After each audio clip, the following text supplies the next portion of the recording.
بسم اللہ والحمد للہ والصلاة والسلام علی رسول اللہ وعلی آلہ وصحبہ ومن والاه. رب اشرح لی صدری ویسر لی امری واحلل عقدۃ من لسانی یفقہوا قولی. اللہم انفعنا بما علمتنا وعلمنا ما ينفعنا وزدنا علما. آمین یا رب العالمین. کتاب ریاض الصالحین میں سے ہم جس باب کا مطالعہ کر رہے ہیں اس کا عنوان ہے مسلمانوں میں جو کمزور ہیں، تنگ دست ہیں اور گمنام ہیں ان کی فضیلت کا بیان. وعن ابی سعید الخدری رضی اللہ تعالی عنہ عن النبی صلی اللہ علیہ وسلم قال. سیدنا ابو سعید خدری رضی اللہ تعالی عنہ سے روایت ہے کہ نبی اکرم صلی اللہ علیہ وسلم نے فرمایا: احتجت الجنت والنار. جنت اور جہنم کا آپس میں جھگڑا ہوا، آپس میں ایک آرگومنٹ ہوا. فقالت النار، تو جہنم نے کہا: فی الجبارون والمتکبرون، میرے اندر جبار ہیں وہ لوگ کہ جو سرکش ہیں، لوگوں پہ جبر کرنے والے ہیں، اور متکبرین ہیں. وقالت الجنت، اور جنت نے کہا: فی ضعفاء الناس ومساکینہم، جنت نے کہا کہ میرے اندر وہ لوگ ہیں جو انسانوں میں کمزور ہیں اور مساکین ہیں. دوسری روایتوں میں ہے کہ جنت نے کہا کہ ما لی لا يدخلنی الا فقراء الناس، میرا معاملہ کیا ہے کہ مجھ میں داخل نہیں ہوتے لیکن عام طور پر وہی لوگ جو دنیا میں تنگ دست ہیں. وسقطہم، اور دنیا میں وہ لوگ کہ جو نیچے ہیں، لوگوں کی نگاہوں سے گرے ہوئے ہوتے ہیں. اور دوسری روایت میں ہے کہ ایسے لوگ وسفلتہم وغرتہم، کہ مجھ میں داخل نہیں ہوتے، مجھ میں موجود نہیں ہیں، مگر وہ لوگ کہ جو دنیا میں کمتر سمجھے جاتے ہیں اور جو نسبتاً سادہ لوح لوگ ہیں، بھولے بھالے لوگ ہیں، بہت چالاک مکار، بہت ورلڈلی وائز نہیں ہیں. اب ایک کمپیریزن ہے کہ جہنم کے ساکنین زیادہ تر وہ لوگ ہیں جو ٹائرنٹس ہیں، دنیا میں ظلم و ستم کرنے والے ہیں، جبر کرنے والے ہیں،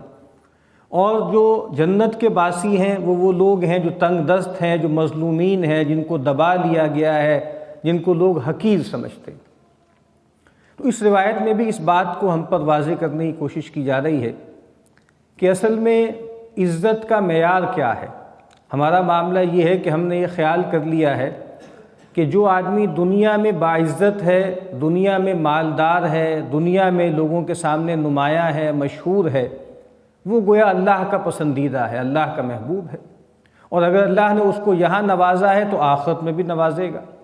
جو باغ والوں کا قصہ سورہ کہف میں بیان ہوا، اس نے کہا کہ وما اظن الساعۃ قائمۃ، روپے پیسے کا ایک تو یہ نتیجہ نکلتا ہے کہ آدمی اپنی موت سے اور آخرت سے غافل ہو جاتا ہے. تو اس نے کہا کہ میرا گمان نہیں ہے کہ دنیا کا خاتمہ کبھی ہوگا بھی. وَلَئِن رُدِدتُّ إِلَىٰ رَبِّي، اور اگر کہیں مجھے میرے رب کی طرف لوٹایا گیا، لَأَجِدَنَّ خَيْرًا مِّنْهَا مُنْقَلَبًا، تو مجھے جہاں جو کچھ ملا ہے اس سے کہیں بہتر وہاں ملے گا.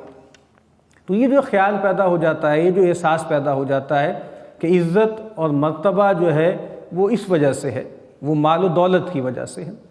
اپنے بارے میں بھی اور دوسروں کے بارے میں بھی یہ خیال ہوتا ہے کہ جس کو اللہ تعالیٰ نواز رہا ہے، اللہ تعالیٰ اس سے خوش ہیں، اللہ ان کو عزت دے رہا ہے، اور جس کو اللہ تعالیٰ جس کے رزق کو تنگ کر رہا ہے اس سے اللہ تعالیٰ ناراض ہیں، اللہ نے ان کو رسوا کیا. سورۃ الفجر میں اس بات کو واضح کر دیا کہ فَأَمَّا الْإِنسَانُ إِذَا مَا ابْتَلَاهُ رَبُّهُ فَأَكْرَمَهُ وَنَعَّمَهُ فَيَقُولُ رَبِّي أَكْرَمَنِ. جب اس انسان کو اللہ تعالیٰ آزمائش کرتا ہے، اللہ اس کی، اور اس کو عزت دیتا ہے، نعمتیں دیتا ہے، فَيَقُولُ رَبِّي أَكْرَمَنِ، تو یہ کہتا ہے کہ میرے رب نے تو مجھے بہت عزت دے دی، مجھے بہت نواز دیا. اور یہی انسان کہ جب اذا ابتلاه ربه، جب اس کا رب اس کو آزماتا ہے، فقدر علیہ رزقہ،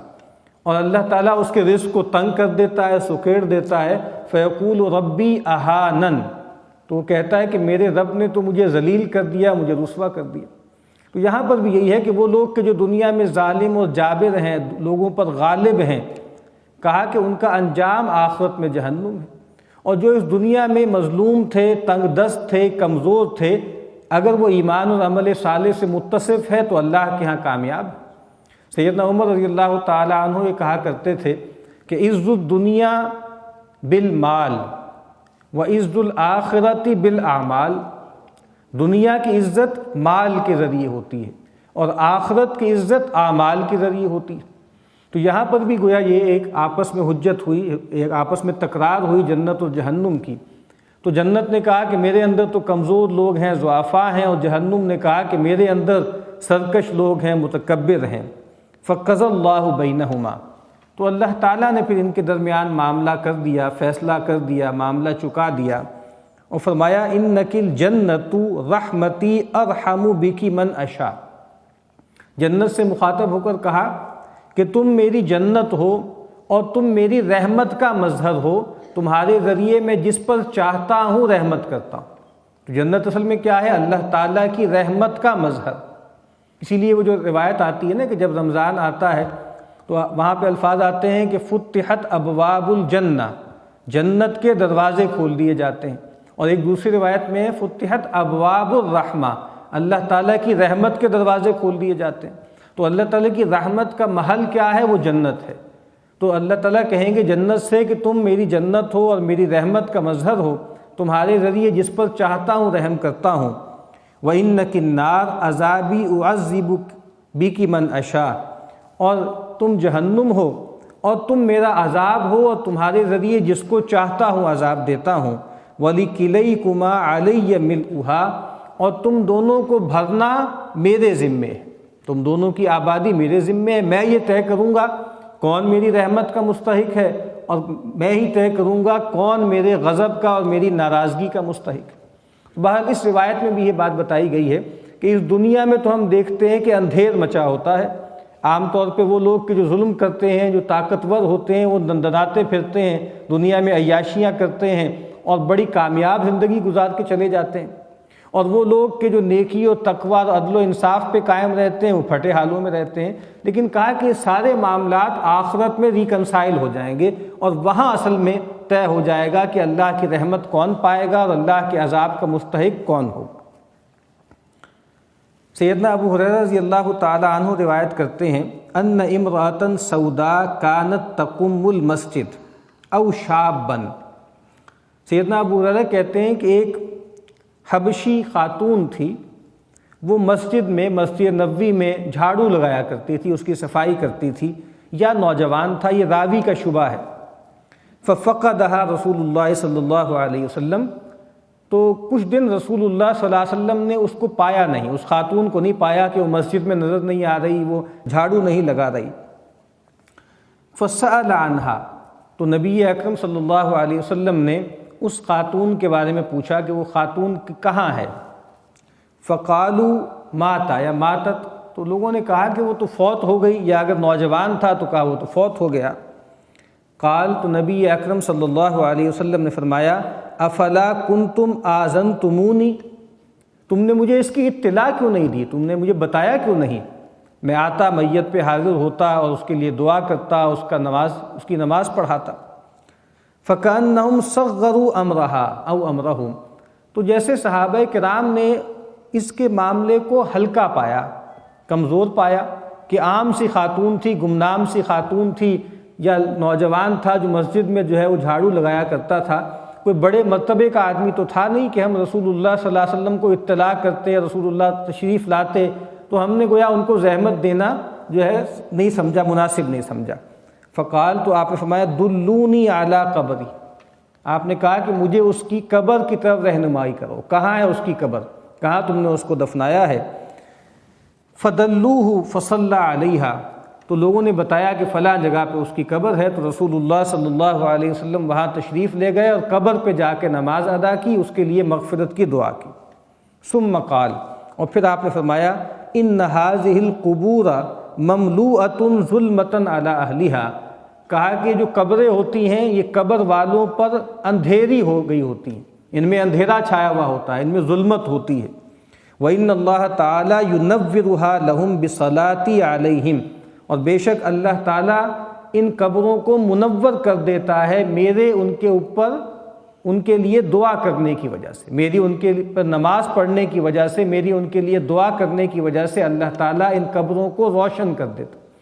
تو اب یہاں پر بھی کیا ہے کہ ایک گمنام خاتون ہے یا ایک گمنام نوجوان ہے، لیکن چونکہ اللہ کا سچا بندہ اور بندی ہے تو نبی اکرم صلی اللہ علیہ وسلم نے اتنا اکرام کیا کہ خاص طور پر قبر پر تشریف لے گئے اور جا کر وہاں پر جو ہے وہ ان کی نماز پڑھی اور ان کے لیے دعا کی۔ سیدنا اسامہ رضی اللہ تعالیٰ عنہ سے روایت ہے کہ نبی اکرم صلی اللہ علیہ وسلم نے فرمایا قمت علی باب الجنہ، کہ میں جنت کے دروازے پر کھڑا ہوا، مجھے دکھایا گیا، مجھے کوئی منظر دکھایا گیا یا معراج کے موقع کی بات ہے، تو میں جنت کے دروازے پر کھڑا ہوا۔ فَإِذَا عَامَّةُ مَنْ دَخَلَهَا الْمَسَاكِينَ، اور جب میں نے اندر جھانک کر دیکھا یا میں نے دیکھا تو زیادہ تر جو لوگ اس میں داخل ہو رہے تھے وہ مساکین تھے، وہ لوگ تھے کہ جن کی دنیا میں ضرورتیں پوری نہیں ہوتی، تنگ دست لوگ تھے۔ وَأَصْحَابُ الْجَدِّ مَحْبُوسُونَ، اور جو مال والے لوگ تھے، مضبوط لوگ تھے، ان کو روک لیا گیا حساب کتاب کے لیے۔ غیر ان اصحاب النار قد امر بهم الى الجنہ، سوائے اس کے کہ جو جہنمی لوگ تھے ان کے لیے جہنم کا فیصلہ کر دیا گیا، یعنی جو تو جہنمی تھے ان کو تو جہنم کا فیصلہ کر دیا گیا۔ اہل ایمان میں جو لوگ تھے گویا ان کی دو کیٹیگریز تھی، زیادہ تر جو داخل ہو رہے تھے وہ مساکین تھے، اور جو مالدار تھے اہل ایمان میں سے ان کو روک لیا گیا۔ ظاہری بات ہے حساب کتاب کے لیے، ان کے پاس مال زیادہ تھا تو ان کا حساب بھی زیادہ تھا۔ سیدنا ابو الدرداء رضی اللہ تعالیٰ عنہ، ان سے ان کی اہلیہ نے کہا کہ بھائی آپ کیوں اس طریقے سے مال کے لیے دوڑ دھوپ نہیں کرتے، اس طرح لوگوں سے مال کا مطالبہ کیوں نہیں کرتے جس طرح اور لوگ کرتے ہیں؟ تو سیدنا ابو الدرداء رضی اللہ تعالیٰ عنہ نے فرمایا کہ مجھے نبی اکرم صلی اللہ علیہ وسلم نے فرمایا تھا کہ فَإِنَّ مِن وَرَائِكُمْ عَقَبَةً كَعُودًا، اے لوگو تمہارے سامنے ایک دشوار گزار گھاٹی ہے، تمہیں ایک گھاٹی عبور کرنی ہے۔ اور کہا کہ لا يجوزها الا المسکلون، لا يجوزها المسکلون، کہا کہ جس کو پار نہیں کر پائیں گے وہ لوگ کہ جو بھاری ہوں گے، یعنی جن کے پاس سامان زیادہ ہوگا، یہ زیادہ جو ہے جن کے پاس سامان ہوگا، دنیا کی مال متاع ہوگی، ان کے لیے دشواری ہو جائے گی وہ گھاٹی پار کرنا۔ تو کہتے ہیں کہ فَأُحِبُّ ان اخففت لتلک العقبہ، تو میں یہ چاہتا ہوں کہ میں اس گھاٹی کو پار کرنے کے لیے ہلکا رہوں، لائٹ ویٹ رہوں، میں سبکسار رہوں، میرے اوپر سامان نہ ہو، میرے پاس زیادہ مال نہ ہو۔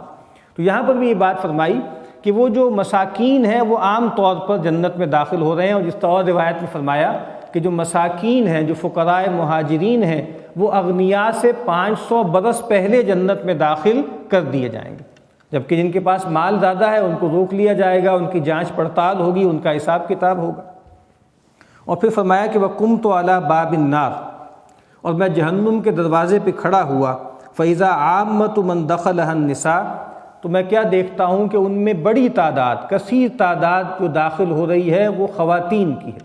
ایک روایت میں اور بھی نبی اکرم صلی اللہ علیہ وسلم نے ایک موقع پہ خواتین کو واعظ کرتے ہوئے فرمایا کہ تمہیں میں نے دیکھا ہے کہ تمہاری تعداد جہنم میں بہت زیادہ ہے۔ تو صحابیات جو تھی انہوں نے عرض کی کہ اللہ کے نبی اس کا سبب کیا ہے؟ تو آپ نے کہا کہ تمہارے اندر دو بڑی خرابیاں ہیں۔ ایک آپ نے فرمایا کہ تکثرن اللعن، تم لعنت ملامت بہت زیادہ کرتی ہو، بہت کثرت سے لعنت ملامت کرتی ہو، وَتَكْفُرْنَ الْعَشِيرَ، اور تم اپنے شوہر کی ناشکری کرتی۔ ایک روایت میں اللہ کے نبی نے فرمایا کہ تم میں سے بعضی تو ایسی ہیں کہ اگر ان کا شوہر ساری زندگی ان کے ساتھ حسن سلوک کرتا رہے اور کسی موقع پر کوئی اونچ نیچ ہو جائے، کوئی کمزوری ہو جائے، کوئی کمی ہو جائے تو وہ تم جھلا کر یہ کہہ دیتی ہو کہ تم سے تو ہمیں کبھی کوئی خیر ہی نہیں ملا۔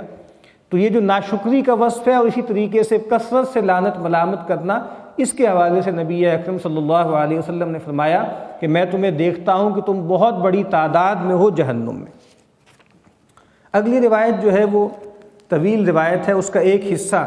جو ہے وہ اس باب سے متعلق ہے۔ سیدنا ابو ہریرہ رضی اللہ تعالی عنہ فرماتے ہیں کہ نبی اکرم صلی اللہ علیہ وسلم نے فرمایا کہ مہد میں، بالکل بچپنے میں، پنگھوڑے میں کلام نہیں کیا سوائے 3 لوگوں نے۔ ایک تو سیدنا مسیح علیہ السلام عیسیٰ ابن مریم ہے، جن کا خود قرآن مجید میں تذکرہ ہے، وَيُكَلِّمُ النَّاسَ فِي الْمَهْدِ وَكَهْلًا، کہ وہ پنگھوڑے میں اور بالکل شیر خارگی کی عمر میں بھی کلام کریں گے اور ادھیڑ عمری میں بھی کلام کریں گے۔ ایک وہ ہیں، اور دوسرا جریج کا صاحب، ابھی اس کا تذکرہ آتا ہے۔ اب آگے فرمایا کہ جریج جو تھے وہ ایک عابد آدمی تھے، پچھلی امتوں میں سے کسی امت کا حصہ تھے، یہودی شاید تھے۔ تو ان کی ایک کٹیا تھی، انہوں نے اپنی ایک عبادت گاہ بنائی ہوئی تھی اور اس میں وہ عبادت کرتے تھے۔ تو کیا ہوا کہ ایک موقع پر ان کی والدہ ان کے پاس آئیں اور وہ نماز پڑھ رہے تھے۔ تو والدہ نے پکار کر کہا اے جریج۔ تو جریج نے نماز کے دوران جی میں سوچا کہ اے رب، ایک طرف میری ماں ہے جو مجھے پکار رہی ہے اور ایک طرف میں تیرے لیے نماز پڑھ رہا ہوں، تو میں کیا کروں؟ تو انہوں نے ترجیح دی اور نماز کی طرف متوجہ ہوئے اور نماز جاری رکھی۔ اگلے دن پھر والدہ آئیں، پھر پکارا، پھر انہوں نے جی میں کہا کہ والدہ پکار رہی ہیں، اس کی طرف توجہ دوں یا نماز جاری رکھوں؟ تیسرے دن بھی ایسا ہی ہوا کہ والدہ آئیں اور پکارا، وہ نماز پڑھ رہے تھے، انہوں نے اپنی نماز جاری رکھی۔ تو والدہ نے جیسے تنگ آ کے ناراض ہو کر انہوں نے ان کو بد دعا دی اور کہا کہ اللہم لا تمتہ حتی ینظر الی وجوہ المومسات، کہ اے اللہ تو اس کو موت مت دینا مگر یہ کہ یہ بدکار عورتوں کا منہ نہ دیکھ لے، یعنی جب تک بدکار عورتیں اس کو یہ منہ نہ آئیں اور اس سے ان کی مٹ بھیڑ نہ ہو اس وقت تک اس کو موت نہ دینا۔ اب اس کے بعد یہ ہوا کہ جریج بہت ہی عابد و زاہد تھے اور بنی اسرائیل میں ان کا بڑا چرچا تھا ان کی عبادت کا، اور ایک جو ہے بدکار عورت تھی اور اس کے حسن کے چرچے تھے، اس کے حسن کی مثالیں دی جاتی تھیں۔ تو اس نے کہا کچھ لوگوں سے کہ یہ جو جریج ہے یہ بڑا عابد و زاہد بنا پھرتا ہے، اگر تم چاہو تو میں اس کو فتنے میں ڈال دوں، اس کو آزمائش میں ڈال دوں، اس کو گناہ میں ملوث کر دوں۔ تو انہوں نے کہا کہ ٹھیک ہے، کر دیکھو اگر تم کر سکتی ہو۔ تو وہ گئی اس کے پاس اور جا کر اپنا آپ پیش کیا، دعوت گناہ دی، لیکن جریج نے انکار کر دیا۔ تو وہ غصے میں آ گئی، اور پھر آگے آتا ہے روایت میں کہ ایک چرواہا تھا جو ان کی کٹیا میں آتا جاتا تھا، جریج کی کٹیا ہی میں رہتا تھا، وہیں رات گزارتا تھا۔ وہ عورت اس چرواہے کے پاس گئی، اس کے سامنے اپنا آپ پیش کیا، اس نے اس سے بدکاری کی اور اس سے ایک بچہ تولد ہوا، اور جو بچہ پیدا ہوا تو وہ بچہ لے کر بنی اسرائیل کے پاس آ گئی وہ بدکار عورت اور کہا کہ یہ جریج کا بچہ ہے، یعنی جریج نے میرے ساتھ ناجائز تعلق قائم کیا اور اس کی یہ جو ہے وہ اولاد ہے جو سامنے آئی۔ تو جب یہ معاملہ ہوا تو لوگ گئے اور جا کر اس کو نکالا اس کی کٹیا سے، اور اس کی کٹیا کو، اس کا جو قبہ تھا اس کو بھی گرا دیا، اس کو بھی توڑ دیا، اور پھر جو ہے وہ آئے اور پکارا ان کو کہ بھائی تم نے اس طرح کیا ہے۔ تو جریج نے کہا کہ بھائی مجھے چھوڑ دو، میں نماز پڑھتا ہوں۔ انہوں نے نماز پڑھی اور نماز پڑھ کے اللہ سے دعا کی، اور اس کے بعد انہوں نے وہ جو بچہ تھا شیرخوار بچہ، اس کے پیٹ پہ کچوکا لگایا، ٹھونگا لگایا، اور کہا، اس سے پوچھا یا غلام من ابو کا، اے بچے یہ بتاؤ کہ تمہارا باپ کون ہے؟ تو اس نے کہا فلان الراعی، تو کہا کہ فلاں چرواہا میرا باپ ہے۔ تو ظاہری بات ہے کہ ایک معجزہ، ایک کرامت گویا، ایک کرامت ایک ولی کی ظاہر ہوئی اور وہ بچہ بول پڑا۔ تو وہ ظاہری بات ہے بہت شرمندہ ہوئے لوگ اور ایک دم اس کے ہاتھ اور پاؤں چومنے لگے اور کہا کہ بھئی اگر آپ اجازت دیں تو ہم آپ کا یہ جو ہم نے قبہ گرا دیا تھا سونے کا بنا دیں، پہلے مٹی کا تھا ہم سونے کا بنا دیں۔ تو کہا کہ نہیں، تم اس کو مٹی ہی کا دوبارہ بنا دو۔ تو یہ دوسرا واقعہ ہے، ایک تو سیدنا مسیح علیہ السلام کہ جنہوں نے جو ہے وہ پنگھوڑے میں کلام کیا، ایک یہ جو بچہ تھا کہ جس کو منسوب کیا جا رہا تھا جریج کی طرف، انہوں نے گواہی دی اس بچے نے۔ اور تیسرا واقعہ ہے جس کا تعلق اس باب سے ہے کہ ایک شخص جو ہے وہ سوار ہو کر جا رہا تھا اور بہت ہی خوبصورت سواری تھی، بہت تیز رفتار اس کا گھوڑا تھا اور بہت عمدہ اس نے کپڑے پہنے ہوئے تھے، اور ایک بچہ جو ہے، ایک ماں جو ہے ماں کا دودھ پی رہا تھا، اس کی چھاتی سے لگا ہوا تھا۔ تو جب وہ گھڑ سوار گزرا تو ماں نے دعا کی کہ اے اللہ تو میرے اس بچے کو ایسا کر دینا جیسا یہ مالدار آدمی ہے۔ تو بچے نے ماں کے پستان سے منہ ہٹایا اور دعا کی کہ اے اللہ تو مجھے اس جیسا نہ بنانا۔ اور پھر جو ہے ایک خاتون گزری، ایک باندی گزری جس کو لوگ مار پیٹ رہے تھے اور اس پہ تہمت لگا رہے تھے ناحق کہ تم نے بدکاری کی ہے، تم نے چوری کی ہے۔ تو ماں نے کہا اے اللہ تو میرے بچے کو ایسا نہ بنانا جیسا اس کا حال ہو رہا ہے۔ تو بچے نے منہ ہٹایا اور دعا کی کہ اے اللہ مجھے ایسا ہی بنانا۔ اور پھر بعد میں وضاحت کی کہ اصل میں وہ جو شخص تھا جو بہت ہی مالدار آدمی تھا اور گھوڑے پر تھا، وہ متکبر آدمی تھا، سرکش آدمی تھا، اللہ کا نافرمان تھا۔ اس وجہ سے بچے نے جو ہے دعا کی کہ اللہ مجھے ایسا نہ بنانا، اور وہ جو باندی تھی جس پر تہمت لگائی جا رہی تھی وہ اللہ کی نیک بندی تھی، لیکن ناحق اس پہ تہمت لگائی جا رہی تھی، تو انہوں نے یہ دعا کی کہ اے اللہ تو مجھے ایسا ہی بنانا جیسی کہ یہ عورت۔ تو اس روایت کو بیان کر کے بھی نبی اکرم صلی اللہ علیہ وسلم نے ہمارے سامنے جو بات رکھی ہے وہ یہی ہے کہ لوگوں کے ظاہر سے دھوکہ نہیں کھانا چاہیے۔ اصل بات یہ ہے کہ انسان دنیا میں مسکین ہے، غریب ہے، مظلوم ہے، لیکن اللہ کو ماننے والا ہے، اللہ کا مطیع و فرما بردار ہے، تو وہ اللہ کے یہاں اونچا مرتبہ رکھتا ہے۔ اور اگر دنیا میں مال و اقتدار اور قوت اس کے پاس ہے لیکن وہ نافرمان ہے اور ظلم کرتا ہے، تو اللہ کے ہاں اس کا مقام بہت ہی پست اور بہت ہی ذلیل ہے۔ اللہ تعالیٰ ہمیں سمجھ عطا فرمائے۔